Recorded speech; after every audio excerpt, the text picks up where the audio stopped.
there is a growing perception that the General Assembly has gradually lost touch with its foundational responsibilities and has become overwhelmed with processes.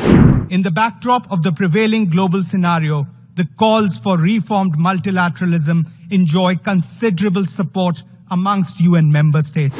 India has consistently advocated the view that General Assembly can be revitalized.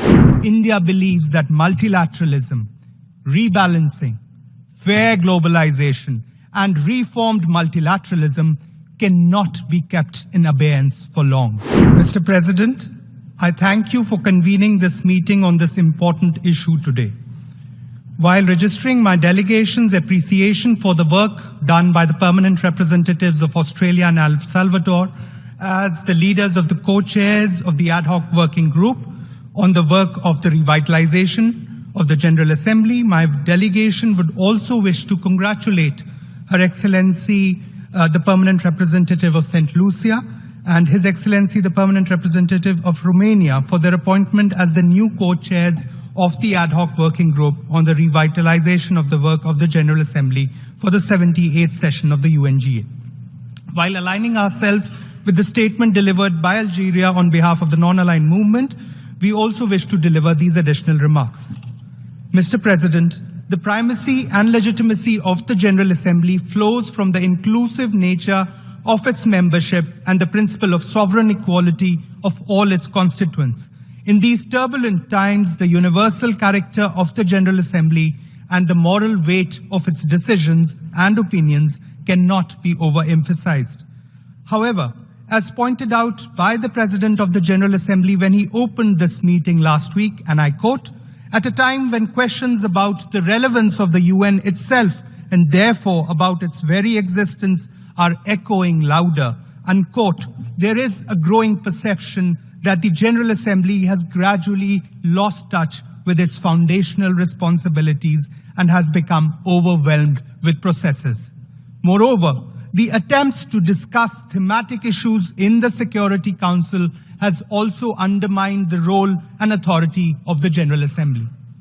Hence, my delegation would like to reiterate that India has consistently advocated the view that General Assembly can be revitalized only when its position as the chief deliberative, policy-making and representative organ of the United Nations is respected both in letter and in spirit.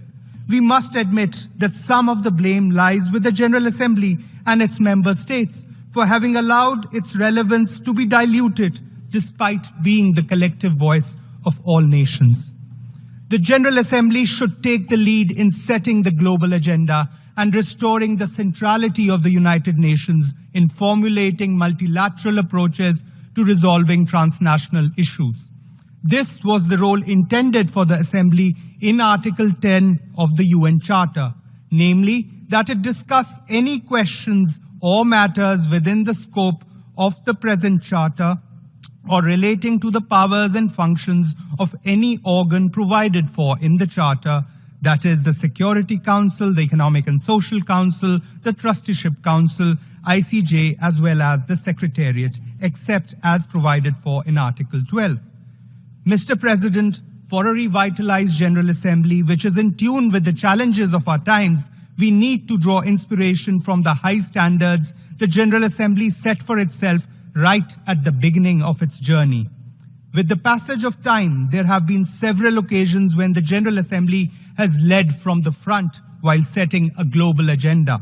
For instance, the Sustainable Development Summit in 2015, followed by the adoption of the 2030 Agenda for Sustainable Development, and the high-level meeting on universal health coverage, are just a few examples of how the General Assembly can set the global agenda and galvanize the global community for solving common problems and challenges.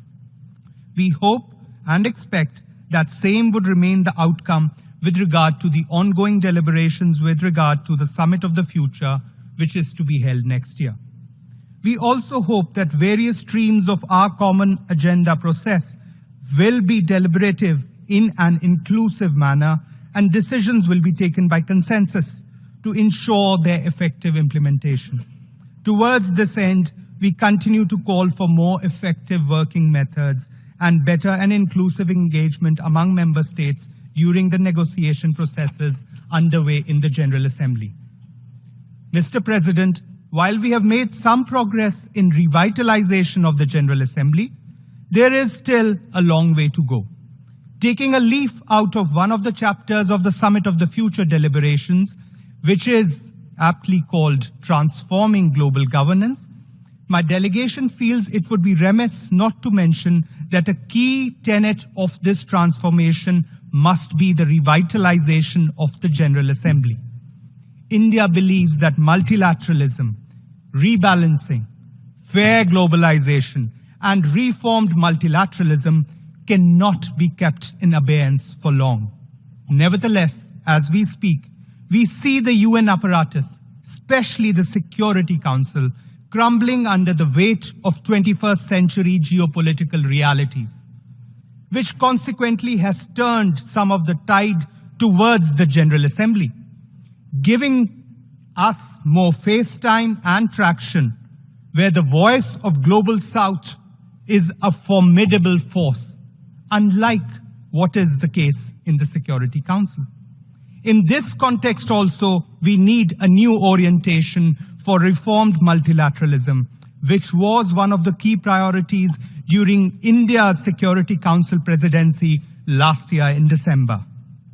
We need an all-encompassing, comprehensive reform process, which includes expansion of categories, both permanent as well as non-permanent seats in the Security Council, the question of the veto, the relationship between the General Assembly and the Security Council, and indeed an improvement in the working methods. In the backdrop of the prevailing global scenario, the calls for reformed multilateralism enjoy considerable support amongst UN member states, as we listen to the leadership during the recently concluded high-level week. It does so because of the widespread recognition that the current architecture is anachronistic and indeed ineffective. It is also perceived as deeply unfair, denying entire continents and regions a voice in a forum that deliberates their future. India will continue to be a constructive and active participant in any process that allows for serious negotiation on such critical matters to proceed sincerely. They must not be blocked by procedural tactics. Naysayers cannot be allowed to hold the intergovernmental negotiations process hostage in perpetuity.